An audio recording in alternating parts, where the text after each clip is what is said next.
लिखेंगे समानुपात की। इसकी परिभाषा लिखेंगे जैसे हमारे नवोदय पैटर्न के अंदर परिभाषाएं नहीं आती है, ये सिर्फ आपको समझाने के लिए बता रहा हूं, आपको समझाने। बाकी नवोदय में कभी परिभाषा नहीं आती कि समानुपात किसे कहते हैं, वहां तो ऑब्वियस वाले होते हैं। गणित के प्रश्न आएंगे 20 प्रश्न, तो समानुपात में क्या होता है, दो अनुपातों के बीच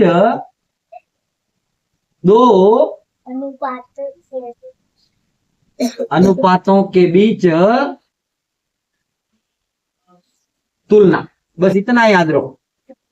ये याद रखने का तरीका है कि दो अनुपात होते हैं। कितने अनुपात होते हैं? एक अनुपात में कितनी राशियां होती है? एक अनुपात में कितनी राशियां? दो। तो दो अनुपात में कितनी राशियां हुई? हुई क्या नहीं हुई? अभी मैंने अनुपात की परिभाषा लिखाई थी, तो उसमें लिखवाया था कि दो सजातीय राशियां। तो राशियां कितनी? दो। किसमें? अनुपात। समानुपात में कितनी राशियां हो जाएगी? चार। और अनुपात कितने? बराबर। और आपको सबसे इंपॉर्टेंट चीज याद रखनी है कि समानुपात का निशान ये होता है, जैसे अनुपात के लिए एक बिंदु का प्रयोग करते हैं ना, वैसे समानुपात के लिए कितने बिंदु? चार। अनुपात के लिए एक तरफ के एक बिंदु करते हैं, तो समानुपात के लिए दोनों तरफ दो बिंदु। जैसे मैं आपको एक सवाल लिखूं, मैंने आपको एक सवाल लिखा कि चार, चलिए इधर से देख, रुपए 20, रुपए 60, रुपए 120 और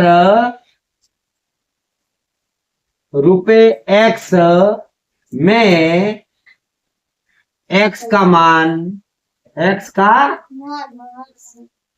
निकाल। ऐसा सवाल, हालांकि ये मैंने तुम्हें पहले ये समानुपात समझाना है, इसलिए अब आप चेक करेंगे तो यहाँ पे आप पाएंगे ये 20, 60 और 120।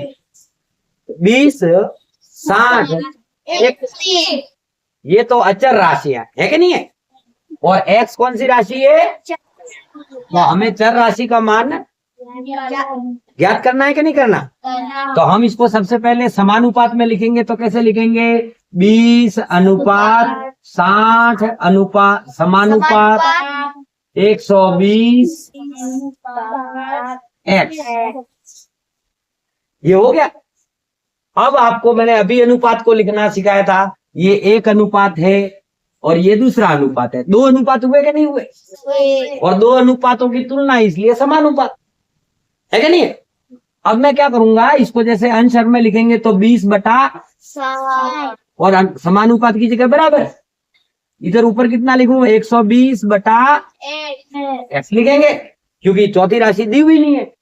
अब हम पक्षांतर नियम करेंगे, तो ये x देखो आपको इधर भाग में दिख रहा है, तो बराबर के इधर गया तो, और ये 60 इधर भाग में, तो बराबर के इधर गया तो, यानी कि ये 20 के साथ क्या गुणा हो जाएगा?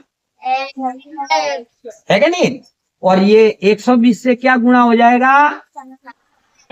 होगा क्या नहीं?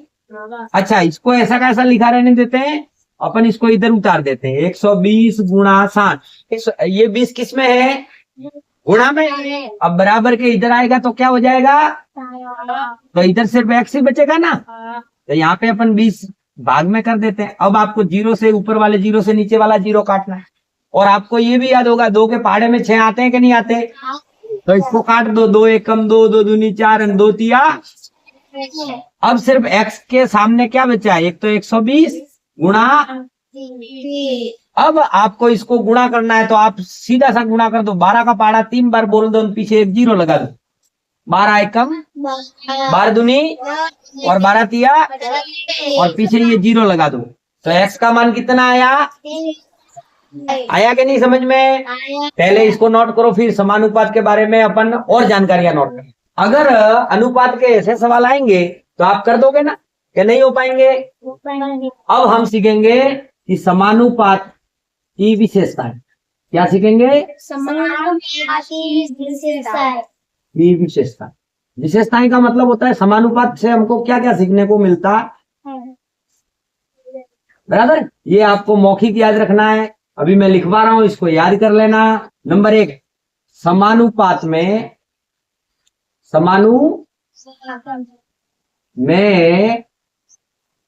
दो अनुपात होते हैं। अनुपात कितने होते हैं? अभी मैंने आपको प्रूफ करके बताया कि नहीं? तो समानुपात में दो अनुपात होते और दो अनुपात और 4 राशियां होती। कितनी राशियां होती है? होती। ये सबसे महत्वपूर्ण। अभी मैं 2 अनुपात होंगे कि नहीं, और राशियां कितनी होगी? 4, बराबर। दूसरी बात, पहली राशि को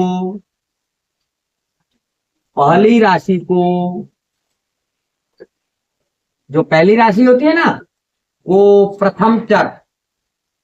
पहली राशि को क्या कहेंगे? अब ऐसे कैसे दूसरा लिखेंगे? दूसरी राशि को पहली राशि को प्रथम चर, तो दूसरी राशि को द्वितीय चर। कौन सा चर? द्वितीय चर। तीसरी राशि को क्या कहेंगे? प्रथम, द्वितीय, तो तीसरी राशि को तृतीय चर। कौन सा चर? तृतीय चर। और चौथी राशि को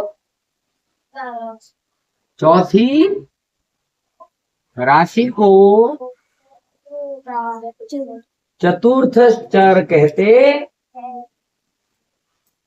कहेंगे। ये थोड़ा लंबा है वाक्य, लेकिन है बहुत सरल, और फिर भी समझ में नहीं आए तो मैं यहाँ पर आपको एक उदाहरण दे रहा हूं। मैंने लिखा कि 1:2 समानुपात 4:6 या 4:8 कर देते, ठीक है। अब आप इसमें गौर करो, ये एक कौन सा चर है? प्रथम चर। 2, 4 और 8, तो एक तो प्रथम चर है, यहां मैं लिख देता हूं, एक प्रथम चर है कि नहीं है? 2 द्वितीय चर, तो 3 तृतीय चर, 4 है, और 8 चतुर्थ चर है कि नहीं है? ओके, यहां तक मामला क्लियर हो गया? जी सर। प्रथम और चतुर्थ चर को, कौन सा? पहला और चौथा। प्रथम और चतुर्थ चर को प्राथमिक चर कहते हैं। कौन से चर? प्राथमिक चर। कल आपको लिखवाया था, या इसको चरम चर भी कहते हैं। चरम चर कहते हैं। तो अभी बताओ, इस 1:2 समानुपात, ये समानुपात है, ठीक है। 4:8 में प्राथमिक चर या चरम चर कौन कौन से हैं? कौन कौन से हैं प्राथमिक चर? कार्तिक, 1 और कौन कौन से हैं? अब ऐसे कैसे दूसरे का लिखेंगे? द्वितीय और तृतीय चर को, दूसरा और चर को माध्यमिक चर कहते हैं। तो कौन कौन से माध्यमिक चर हुए?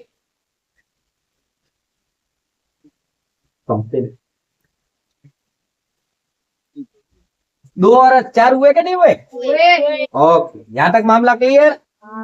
अब हमारे को इससे संबंधित कुछ सूत्र हैं, उन सूत्रों को याद करेंगे तो हम किताब के सवाल हल कर पाएंगे, नहीं तो नहीं कर पाएंगे। अभी मैं आपको सूत्र लिखवाऊंगा, पहले इतना नोट कर ली, दिमाग में आना चाहिए कि हाँ ऐसे है, बराबर। चलो नेक्स्ट सूत्रों की, इसको मिटा दूं, ये लिखा हुआ है ना आपके पास। इसके सूत्र समानुपात के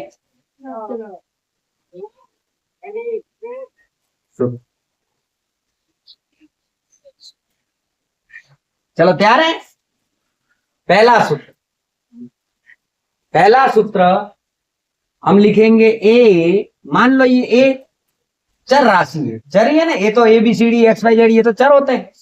ए और बी का मध्यानुपात, मध्य का मतलब होता है बीच का, मध्य मतलब,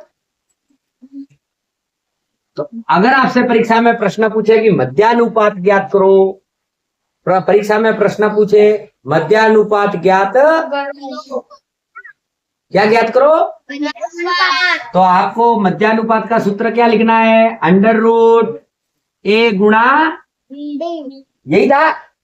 जैसे आपसे सवाल पूछा कि 4 और 6 का मध्यानुपात ज्ञात करो, तो अंडर रूट लगाना है, 4 गुणा 6, 6 चौक 24, और फिर 24 का गुणनखंड निकालना है। ये तो अंडर रूट से वर्गमूल बनाना मैंने आपको बताया था। तो इसका उत्तर बराबर, वो जब सवाल करेंगे तब करेंगे, अभी पहले सूत्रों की चर्चा कर लेते हैं। अगर आपसे पूछे ए और बी का तृतीयानुपात, कौन सा तृतीया, प्रश्न में लिखा हुआ है आपके, आपको ज्यादा दिमाग नहीं दौड़ाना है, प्रश्न में लिखा हुआ रहेगा कि तृतीयानुपात ज्ञात करो, चतुर्थानुपात ज्ञात करो, मध्यानुपात ज्ञात करो, बराबर। तो तृतीयानुपात का क्या सूत्र होता है, बी गुणा बी बटा बी गुणा बी को 2 बार गुणा करना है, और बटा में, बटा का मतलब भाग में ए, और तीसरा सूत्र क्या है, ए और बी का चतुर्था, ओके। तो इसका सूत्र क्या होता है, बी गुणा सी बटा ए, बराबर। कभी कभी इधर ऐसे भी लिखा रहता है कि ए बी और सी का चतुर्थानुपात, मैंने सिर्फ ऐसे लिखा है कि ए और बी का, इससे कोई फर्क पड़ने वाला नहीं है। और एक सूत्र और होता है जो, जिससे अपन ने एक्स वाला सवाल किया था, पहला सवाल किया था ना, ₹20, ₹40, ₹120 और एक्स, तो उसके लिए क्या सूत्र होता है, प्रथम चर गुणा चतुर्थ चर बराबर द्वितीय चर। चलो नोट कीजिए, चर गुणा तृतीय। ये 4 सूत्र आपको याद करने हैं, आपकी किताब के सारे हल हो जाएंगे।